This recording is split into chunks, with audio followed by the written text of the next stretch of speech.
everyone. My name is Cheng. I used to call myself YC until someone said YC is not as good as Cheng. And I asked him why. He said Cheng, 赢钱 in Chinese. So now I call myself Cheng. And I'm serving heaven now. So I'm very happy to be here today to moderate the session. Maybe very briefly about myself. Right now, I spend my time doing deals, doing projects, experimenting with energy, frequency, quantum phenomena, and also concentration development. I used to be chief of HR for a number of listed companies, Confederal, Ascot Group, Safeco Logistics. In Singapore, I was head of HR for digital businesses. I also spent time in government, Ministry of Manpower and IT. So I'm very happy to be here to moderate this session on private capital, VC, and investments in general.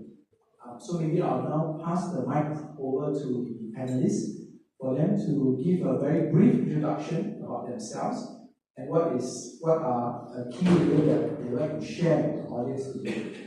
But before that, let's give a warm hand of applause for the panelists today. Shall we? We need to be more welcome. Louder, please.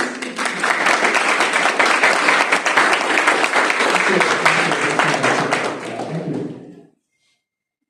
Hi, I'm Jenni, and I'm so happy to be amongst the CEO community. I've been an entrepreneur for a long time, so I very much appreciate being among all of you. So I was born in Finland. I went to Hong Kong to study, and then I worked for a Hong Kong Chinese trade investment group for about 5 years. Nowadays, we would call that family office. We basically diversified the business at that time from traditional paper industry into various different private equity deals. We started to get pitches from the tech startups at the time, so I got the entrepreneurial bug, and then I went to set up my first company after that. And then went from IT outsourcing to e-commerce to then my last one, which was impact company, and then joined Click Ventures, which is what I now represent. We used to be a VC, but recently we transitioned into a single family office. And although we still invest in venture heavily because that's not part of our DNA, but we stopped fundraising, we stopped investing in startups directly, and we now mostly invest in VC funds, particularly emerging VC. Hi everyone, my name is Daisy.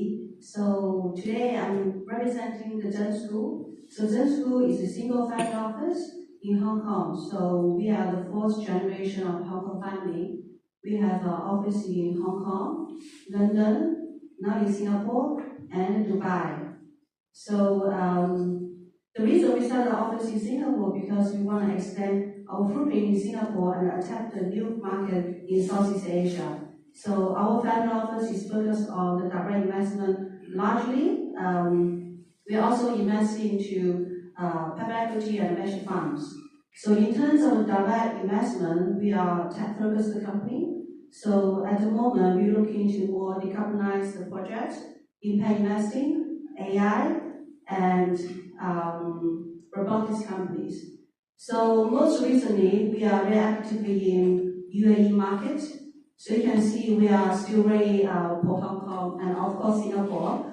So we are trying to bring the technology we like, and we are bringing to the UAE market. And in the same time, we are co-investing with UAE investors together. So the exit plan is we are trying to attack to the capital market in UAE, and then that's our exit plan in the next 3 to 5 years. And a little bit background on myself. So I'm in corporate finance. I come from Hong Kong.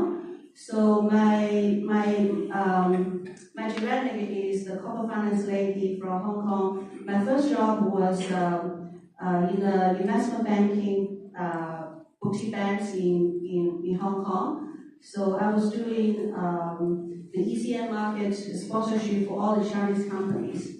So now I'm in Singapore, so happy to know all of you, so we can share some ideas. So whether it's in investment or equity capital market in Hong Kong. Thank you. Thank you, Gary, for having me here. Welcome, everyone. Good evening. My name is Anthony. I am Malaysian, based in Singapore for the past 11 years. So I founded Kairos Capital 9 years ago. So we are primarily a multi-family office doing VC and PE investments. And separately, I also run a single-family office that's outside of Kairos School. So previously I was regional CEO for asset management group, part of the bank, group, running public equity, public bonds, and so forth. So I switched over to the dark side, dark side 9 years ago, which I totally enjoy. So happy to share more, happy to take any questions or things later. Alright, very good. Thank you, panelists, for the introductions. So let's now start with the question and sharing. Question and sharing. So first question is, 2024 is April. There has been lots of developments, from earthquakes, tsunamis, to geopolitical tension, and different stresses in the financial system. So we would like to hear from the panel members, from your space, what do you make sense of the past few months? What key trends do you see for the rest of the year, particularly in the Asian market? Ladies first.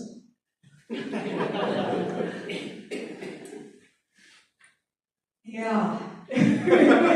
this Q1 this year, and particularly these past 2 weeks events, I mean, there's a lot of stuff, especially geopolitical climate, that doesn't make sense at all. But something that we have to live with. I think for us, we're particularly interested and excited about the opportunity of the early stage EC space.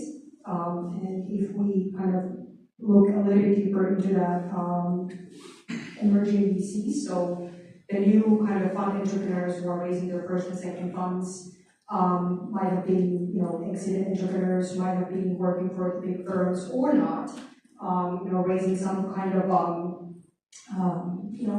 investment track record in early stage investing, and now basically setting up their first entities, their first VC firms, and whether that's in Gen AI or, climate tech or the Gen Z consumer, I mean, there are so many big cycles out there right now that it doesn't matter, even though if you look at the Q1 macro numbers coming out, in terms of how much, say even in Southeast Asia, the VC sector has been facing money this past Q1. Obviously, it's not at the level that we used to see maybe 2 years ago, right? So it's but it's the long-term perspective of it. It's something that we're very, very excited about. So even though there's a lot of doom and gloom, in the news, there's also a lot of bright spots. So the first quarter until the April this year is extremely not easy for us. So because of that, our strategies are slightly shift. So in the past, we were looking into the emerging markets and very early stage of investment. Because of political turmoil and plus the natural disasters, so we are trying to quite a bit of a risk reverse. In the same time, there's opportunity for us. We have seen quite a number of large discounted assets in the market, especially in Hong Kong. So right now we have a lot of the deals in Hong Kong we are looking into. So we partner with quite sizable of single family office we're going to do, and looking for the exit in the 1 or 2 years. So yes, it's hard, but at the same time, it's quite really a lot of quite reasonable project in the market out there.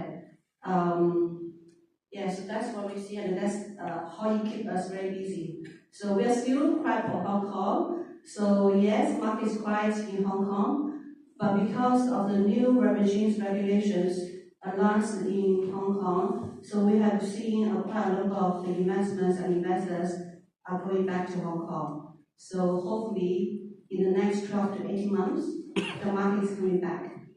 That's what we see. Thank you. Yeah, I think the two ladies have rightly described the world scenario. So the world hasn't been normal since COVID. So that's the reason why I'm in the private space. So what I'm seeing is that this whatever geopolitical situation, whatever that's happening around the world, those are events beyond our control. So what we can control is what we know, what we invest in, or what we choose to invest in. So what I've been seeing these past 18 months in terms of investable areas or assets. So let me start from, because I run VC and private equity, right?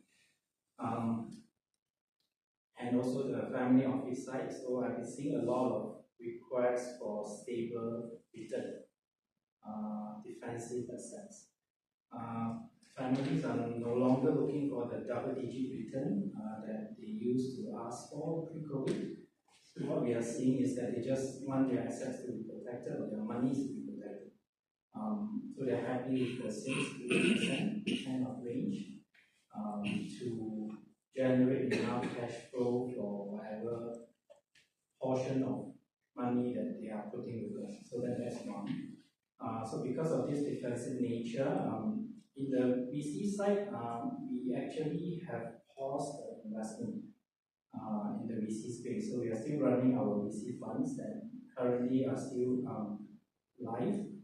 And traditionally, Kairos has been a very conservative VC investor, so we need to do late stage and pre-IPO investment. Typical thesis is 36 months before projected IPO. So that has always been our philosophy.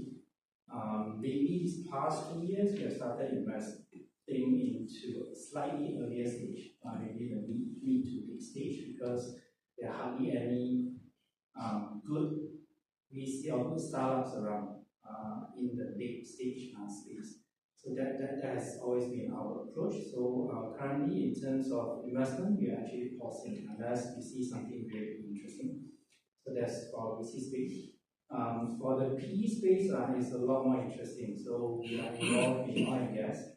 So with the recent last 18 months of geopolitical tensions, the wars and everything else, oil and gas has been really a good area to invest in. Supply is actually very, very tense.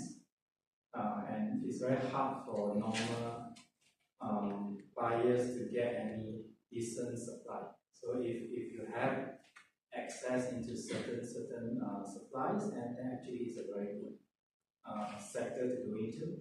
Second one that I've been seeing in Asia Pacific, just about Asia Pacific, is private credit space.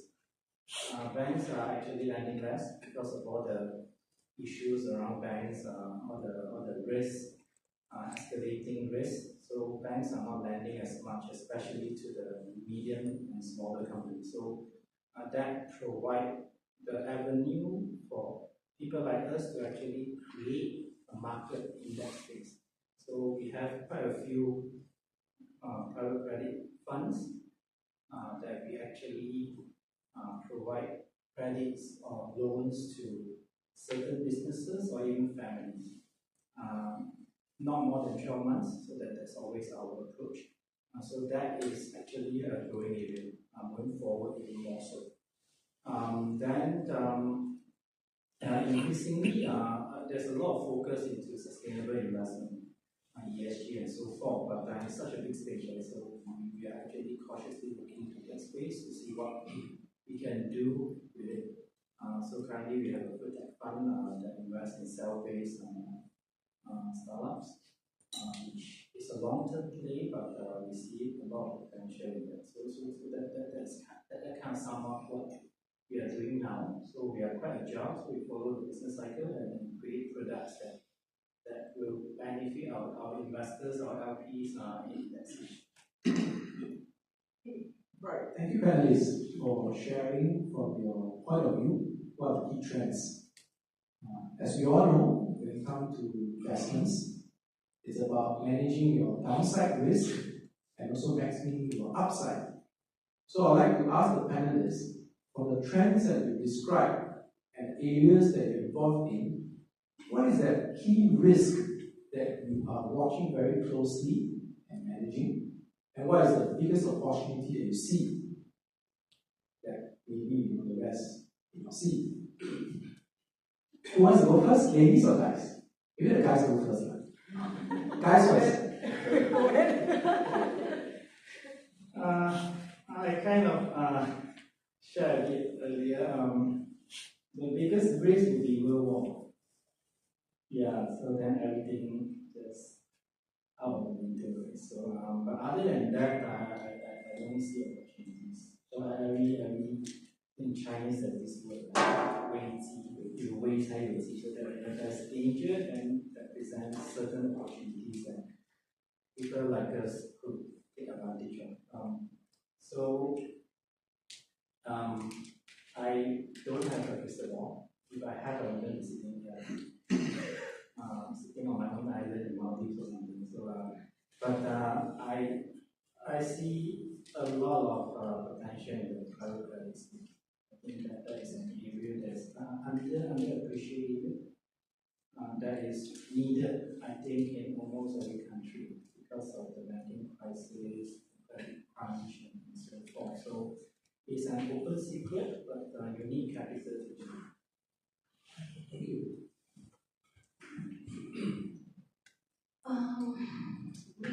Key risk. I think the political turmoil, and I think yes, maybe the war. I think that's the key risk for the moment. So in terms of investment, we are very cautious looking into the ESG space and also including AI space, even though they are very hot topics in the market. The reason is, as investors, the money going to the invest is easy, the exit is extremely hard. When the political turmoil, it will be drive us, if we have an investment in the US, we could not be able to exit in Asian market. So others are very related to the political reason, the project, we look into them quite cautiously. However, so in terms of regional wise, so we will try to learning from the Singapore podcast. So we will try to look into the ASEAN countries project and which is okay to expand into the Hong Kong and China market and including UAE. So it depends on what kind of project you talk about here. And in terms of the product itself, so the unique composition for the company for investors to exit is very important. So normally we will work with other investors to co-invest together. That's why we are constantly talking to not just the company itself, we are talking to a lot of investors we have a synergy to invest in the company, and we have a roadmap for the company to plan to exit before we invest. I think that's what we do to try to minimize our risk and to maximize our return.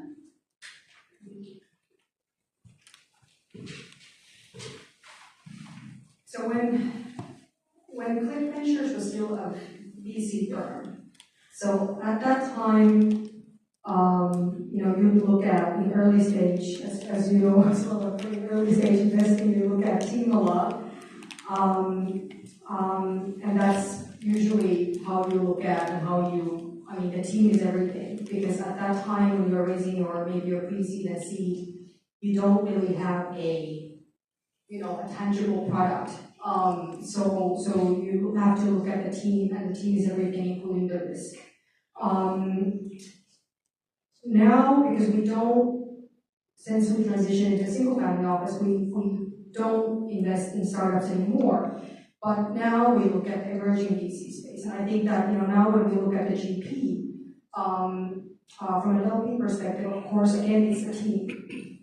But even more so, especially in Gen AI, then you also have the technology itself. And you have all these big players out there, including what have you, OpenAI.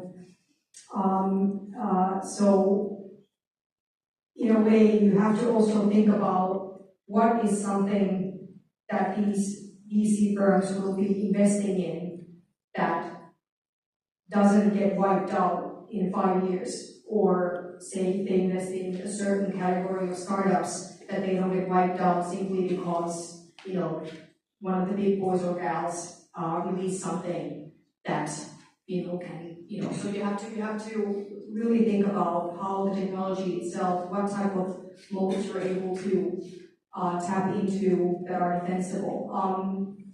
But yeah, I think that is one thing. The technology itself, the technology risk.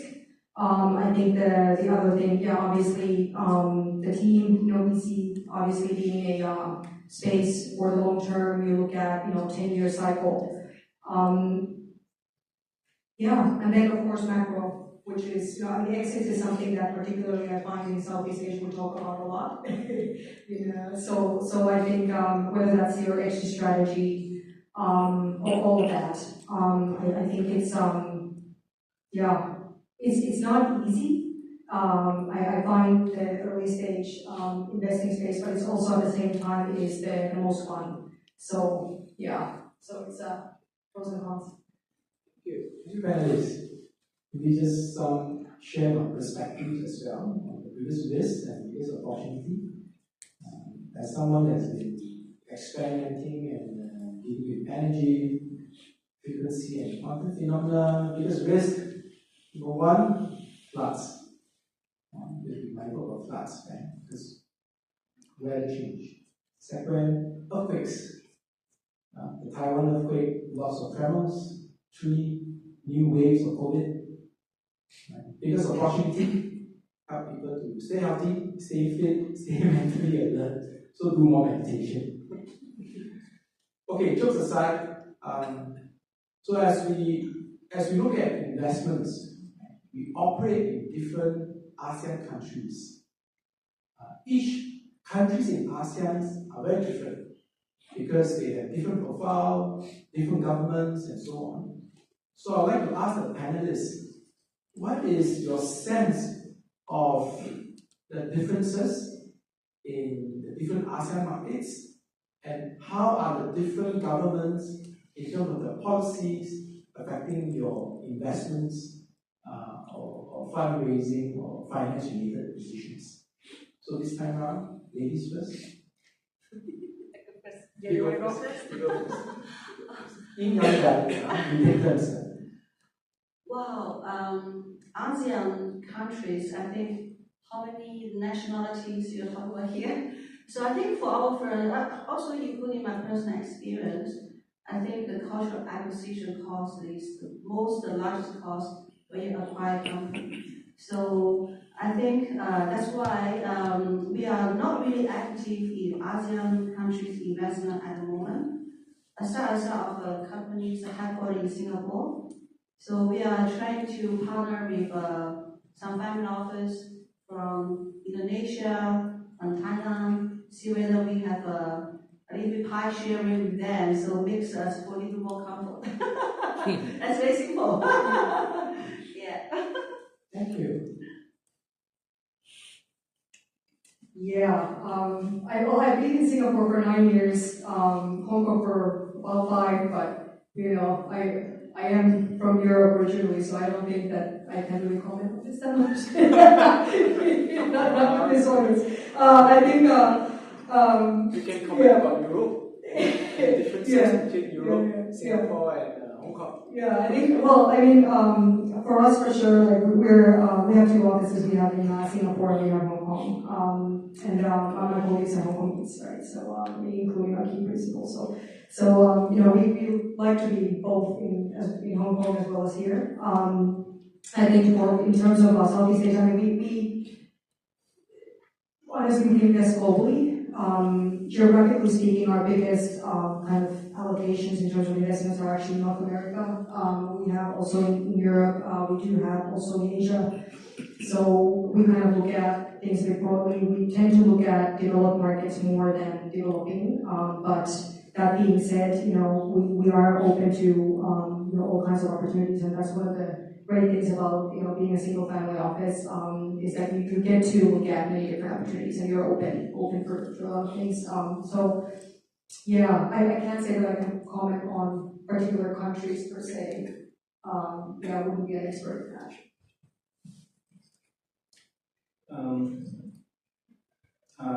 Southeast Asia. Okay, I invest a lot in Silicon Valley, in Europe, for my VC side. So my comments about Southeast Asia. So we chose to be based in Singapore because of its infrastructure, its accumulation of all kinds of people and melting pot, good branding. But in terms of investment, a lot of the Singapore startups are actually not regulated here. Any regulators here? Except for ex-government guy. Self-declared. Self-declared, right? That was a long time ago.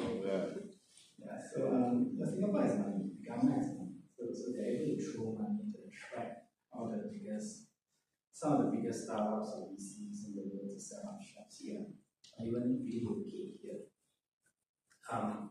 In terms of excitement, Southeast Asia, the most exciting one is Indonesia. A lot of things going on. I think the previous president hasn't taken over. Jokowi has done a job. Rightly or badly, he has brought Indonesia kind of back on track. So hopefully the new administration can continue the work. Then the Philippines is an up and coming force to be reckoned with.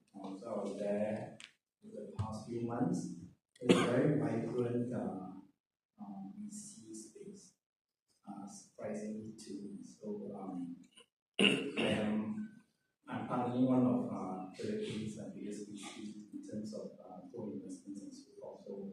So I only realized recently that there's such an enthusiastic base of startups and also supportive VCs to actually grow the entire ecosystem into something that I think could be very, very good for the country. Thailand has always, in the last few years, went through all this political turmoil. I think they are only slowly getting into their act in terms of this VC space. Malaysia, similarly, a lot of political turmoil in the last few years. Hopefully, this current government will continue to be in power so that a lot of the good policies that they plan or already implemented can continue to be carried forward. So I think different countries have different challenges, different cultures, different industries that they are strong at. So I think importantly, all these countries can learn from Singapore in terms of policy coordination. That's important to actually grow any sector. So that's my view as a Southeast Asian entity. The space suddenly become very quiet. They come. The perfect space for meditation. So just now I think Anthony mentioned about ESG. ESG I think is very important. It's something that we all need to do to be responsible to Mother Earth. For too many years, we have been exploiting the resources without thinking about sustainability, without thinking about renewal and growth. That's why we are at where we are. So maybe I would like to ask the panelists to share more about their view about ESG, what they are doing, not doing when it comes to this topic, so as to help Mother Earth sustain herself, and that for our children, for our grandchildren, we still have this place called Earth to continue to live in. Ladies first? Ladies first or guys first? Guys first, guys first, sorry.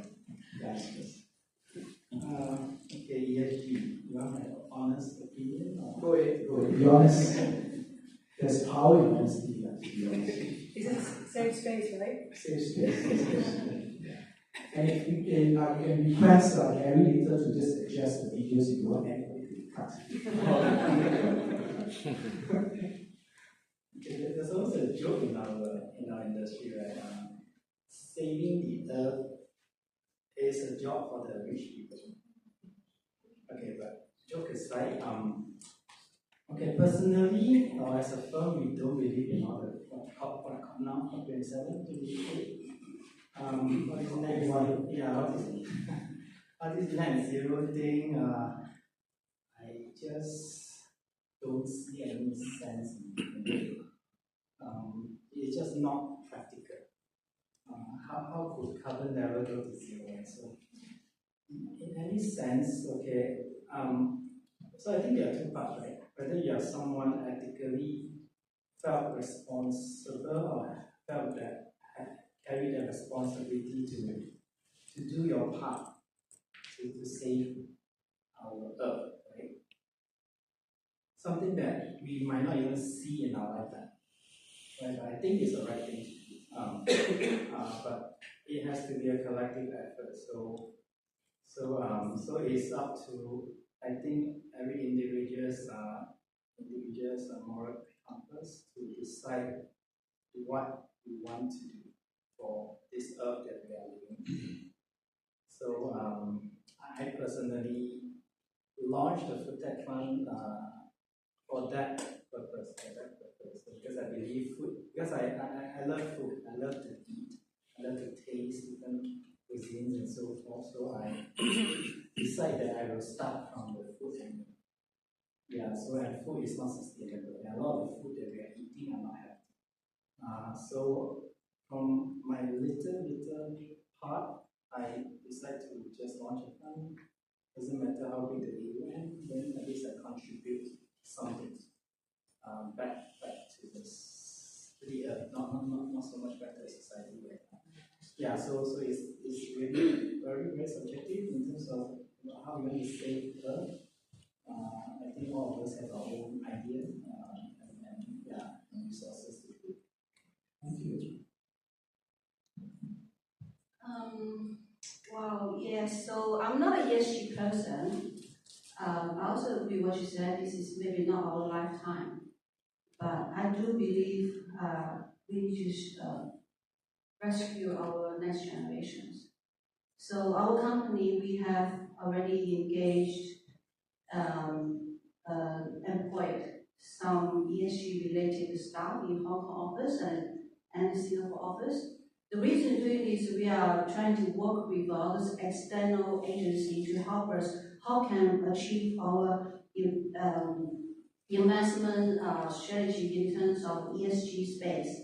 So in terms of the investment, we are recently investing into smart building materials, so which is hopefully can save some global emissions to the market. And also we actively look into green energy space. So, but again, because of political turmoil, so we have to be very cautious with what we invest into it. So with our internal consultants, we hope we will achieve and can help the world and can have a better investment strategy and exit. And in the same time, hopefully we can help our next generation. So that's what, as a personal, as a company itself, we can do. I don't know how much you can say to the world, but at least we do something. Everyone has a part to do. Thank you. Yeah, my last company before I joined Quick Ventures was in Impact. And I've been in the trenches as a founder, building that story and that vision. And we basically just gathering ways to do it. It's not easy. I think we do have a certain responsibility to support those that are trying to make a difference. If it's not during our lifetime, then when? But I think the impact that I tend to believe in is practical. So I like to find ways of, say, creating a business or creating a scalable impact. So something that comes with, business terms, that comes with market terms. You might have to be a bit more picky choosing what impact means for you. But I think in our case, when we look at impact, I mean, our main core business, and I think when I talk about business, is to invest, and where we invest in venture. So typically when we look for investment returns, we're looking for VC returns, which is higher risk, higher reward. We don't only invest in impact. I mean, we look at across the board. We invest in the big cycles, whether it's Gen AI, whether it's look at the opportunity of blockchain technology, all of that. But I think within that space, you have a lot of potential for impact. You have so much technology that is now enabling so many different ways of creating that impact, and new business models are invented, every week. So I think that's I'd say my core answer is like I'm a big believer in impact, and we have to do it, because if we don't do it, then who's going to do it? And if we don't do it now, then when? But it has to be very practical, and it has to be something that we can monetize. Yeah. All right. Gary, how much time do we have for Q&A? We have 5 minutes. 5 minutes. So 5 minutes, two choices: ask questions or do meditation. So those who want to do meditation, they ask questions. Share who are you, and then direct your question to hear the panelists. Go ahead. Yeah. I have a question to the whole panel, but maybe to the distinguished gentleman there. I am from a company which runs a private credit fund, but we lend to SMEs directly, only in Singapore, brick and mortar. My question to you was, what is you said 1 year tenor, but what is this ticket size of lending that you do, if that's something you would like to speak? So our funds, our private credit funds, we don't lend directly to the end borrower. So we run 2 models. One is we lend to the lenders. So that's what I'm asking. Yeah, we lend to the lenders. So your question was? We are a lender, yeah, but we are looking for capital from sources like yourselves. Okay. Yeah, so we will do a duty on you just like we do duty on startups. My question was very pointed. What is the ticket size that you look for? If we are in the same room. Private conversation. Potential marriage. Business CEO committee, your referee. They need to sustain themselves too. Yeah, I would say, okay, now let me explain another approach. So our second approach is actually we lend money to the families. And those are direct lending, but it's collateralized. So that aside, that ticket size is quite big. It could range in the hundreds of millions. Typically, maybe average 15 million. But in terms of the lending to lenders, anything from, I don't know, 100,000 to 5 million. Yeah, that is a comfortable size. We don't mind if the track record and the working together nurse allow us to actually extend more loan, but because of the tenure that we look for, so typically they also wouldn't need such a big amount because the money is like. So I think the 5 minutes is up. So I'll ask the panelists for what advice that you would give. Just 1 sentence. Ask the ladies who is what advice.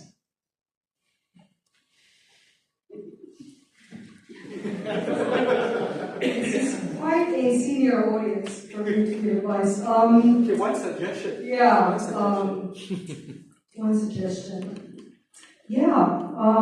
If you haven't looked in Gen AI yet, then I suggest you to do so fairly quickly. Actually, how many from the audience have invested in Gen AI or in the VC space or in startups? Awesome. Thank you. So advice, I'm not Or sure. suggestion. A suggestion of what? Any. Tonight's dinner? Yes. Any. I think maybe I wouldn't say even suggestion. So I think as entrepreneur or your business owner or investors, I think the key for me, for myself, is I have to understand my personal proposition. So what is the strengths for myself and my team have?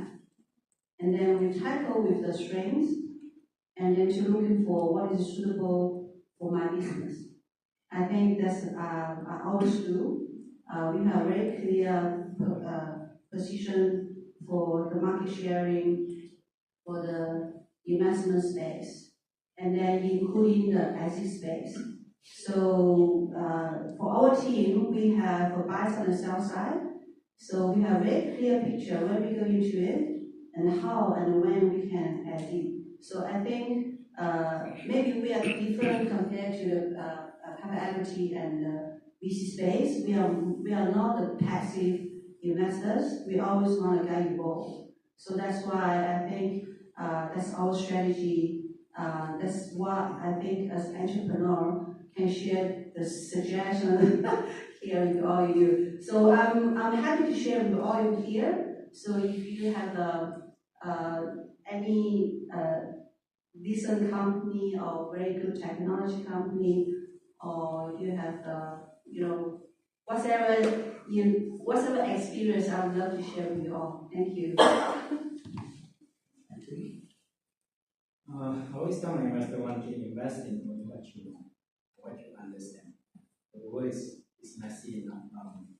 Crypto, blockchain, event investment, bicycle investment, whatever. So I think it's important that you know what you invest in. And you know where you invest. Okay, thank you. My suggestion: stay happy, relax, chill, and meditate. Thank you very much. Thank you. So I will invite our speakers to the stage and I think the group